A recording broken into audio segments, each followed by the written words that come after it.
ચાલો ગુજરાતી વ્યાકરણની દુનિયામાં એક ડૂબકી મારીએ. આજે આપણે વાત કરવાના છીએ એવા શબ્દોની જે ખબર છે સાદા વાક્યમાં પણ જાન ફૂંકી દે છે. હા, આપણે વાત કરી રહ્યા છીએ ક્રિયા વિશેષણની. કોઈ દિવસ એવું વિચાર્યું છે કે કે ભાઈ ખાલી એક જ શબ્દ આખી ક્રિયાનો મતલબ કેવી રીતે ફેરવી શકે? બસ આ જ તો છે ક્રિયા વિશેષણનો કમાલ. જુઓ, ચાલો એક સિમ્પલ ઉદાહરણ લઈએ. તે દોડ્યો. એકદમ સાદું વાક્ય, બરાબર? પણ જેવું જ આપણે એમાં એક શબ્દ ઉમેરીએ, તે ઉતાવળો દોડ્યો. બસ આખી વાત જ બદલાઈ ગઈ. તરત જ આપણને એક્શનની ડિટેલ મળી કે એ કેવી રીતે દોડ્યો. આ જ પાવર છે ક્રિયા વિશેષણનો. સારું, તો હવે જરા ડિટેલમાં જઈએ. જો વ્યાકરણની રીતે જોઈએ ને, તો ક્રિયા વિશેષણ એટલે એવો શબ્દ જે ક્રિયાપદના અર્થમાં કંઈક ઉમેરે. મતલબ એક્શન વિશે આપણને થોડી વધુ માહિતી આપે, એની ખાસિયત બતાવે. તો આજે આપણે શું જોવાના છીએ? સૌથી પહેલાં આપણે સ્થળ અને સમયના વિશેષણોથી શરૂઆત કરીશું. પછી જોઈશું રીતિ અને માપના વિશેષણ, જે વર્ણન ઉમેરે છે. એના પછી ક્રમ અને નિશ્ચય વિશે વાત કરીશું. અને પછી સ્વીકાર, નકાર અને હેતુવાચક વિશેષણો. અને છેલ્લે એક ફટાફટ રીકેપ અને એક નાનકડો પડકાર પણ છે. ચાલો ત્યારે શરૂ કરીએ આપણા પહેલા વિભાગથી. વાત કરીશું પાયાના વિશેષણોની, સ્થળ અને સમય. સ્થળવાચક ક્રિયા વિશેષણ તો એકદમ સહેલું છે. એ બસ એક જ સવાલનો જવાબ આપે છે: ક્રિયા થઈ ક્યાં? આ શબ્દો પર નજર નાખો. જેમ કે અહીં, નજીક, નીચે, ઉપર, પાસે. આ બધા શબ્દો વાક્યમાં આવે એટલે સમજી જ જવાનું કે એ જગ્યા બતાવી રહ્યા છે, ક્રિયાનું લોકેશન. આ વાક્યમાં ધાબા પર શબ્દ એકદમ ક્લિયર કરી દે છે કે બધા ચડ્યા, પણ ક્યાં? ધાબા પર. જો આ શબ્દો ના હોત તો આપણને જગ્યા વિશે કોઈ આઈડિયા જ ના આવત. ઓકે, તો જગ્યાની વાત થઈ ગઈ. હવે વારો છે સમયનો. સમયવાચક ક્રિયા વિશેષણ જવાબ આપે છે એ સવાલનો કે ભાઈ ક્રિયા થઈ ક્યારે. હવે આ શબ્દો જુઓ: હમણાં, સદા, તુરંત, વારંવાર. આ બધા શું બતાવે છે? કે ક્રિયા ક્યારે થઈ અથવા તો કેટલી વાર થઈ. ટૂંકમાં ટાઈમિંગનો ઇશારો કરે છે. અહીં આજે શબ્દથી તરત ખબર પડી જાય છે કે વિદ્યાર્થીઓ કયા દિવસે વહેલા આવ્યા. એનાથી સમય એકદમ ચોક્કસ બની જાય છે. સરસ, તો હવે આગળ વધીએ અને એવા વિશેષણો જોઈએ જે ક્રિયાને વધારે ડિસ્ક્રિપ્ટિવ બનાવે, એટલે કે રીતિ અને માપના વિશેષણો. અહીં મુખ્યત્વે બે સવાલ છે. એક, ક્રિયા કેવી રીતે થઈ, અને બીજો, ક્રિયા કેટલી થઈ.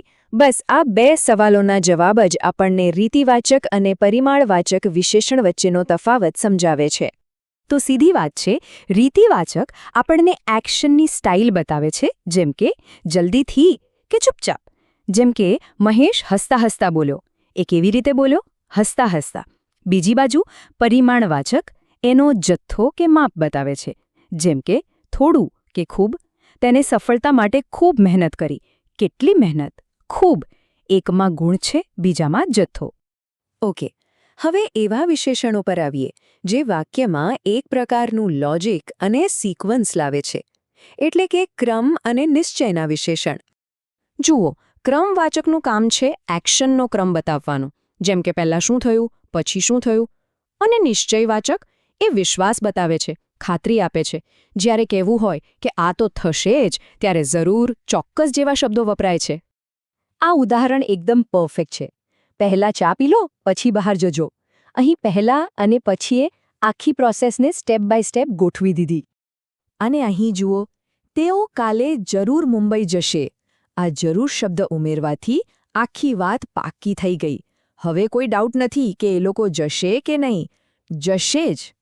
અને હવે આપણા છેલ્લા વિભાગમાં એવા ક્રિયા વિશેષણો જે બોલનારનો એટીટ્યૂડ બતાવે છે કે એ વાત સાથે સહમત છે, અસહમત છે, કે પછી એની પાછળનું કારણ શું છે. આ બહુ રસપ્રદ છે. આપણે કોઈ વાતનો સ્વીકાર કરી શકીએ છીએ એટલે કે હા કહી શકીએ, એનો નકાર કરી શકીએ છીએ એટલે કે ના પાડી શકીએ, અથવા તો એ ક્રિયા પાછળનો હેતુ શું છે એ પણ બતાવી શકીએ. આ ત્રણેય વસ્તુઓ માટે આપણી પાસે ખાસ ક્રિયા વિશેષણ છે.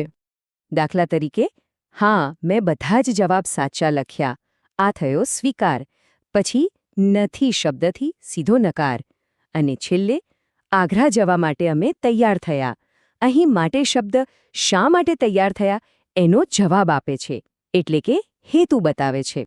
તો આપણે ઘણું બધું કવર કરી લીધું છે. ચાલો ત્યારે એક ફટાફટ રીકેપ કરીએ અને પછી જોઈએ કે આગલો પડકાર શું છે. વાહ, આ ટેબલ તો એકદમ કામનું છે. જુઓ, એક બાજુ પ્રકાર, વચ્ચે એ શું બતાવે છે એટલે કે કયા સવાલનો જવાબ આપે છે, અને છેલ્લે એનું એક ઉદાહરણ. સ્થળ માટે ક્યાં તો સમય માટે ક્યારે, રીતિ માટે કઈ રીતે તો જથ્થા માટે કેટલું. આ ટેબલને બસ મગજમાં ફિટ કરી લો, પછી ક્રિયા વિશેષણ ઓળખવું રમતવાત થઈ જશે. તો હવે જ્યારે આ બધા પ્રકારો જાણી લીધા છે તો અસલી પડકાર શરૂ થાય છે. શું હવે રોજિંદી વાતચીતમાં આ શબ્દોને પકડી શકાશે? હવે પછી જ્યારે પણ કોઈની સાથે વાત કરો અથવા કોઈને સાંભળો ત્યારે જરા ધ્યાન આપજો. ખાતરી છે કે આમાંથી ઘણા શબ્દો સાંભળવા મળશે.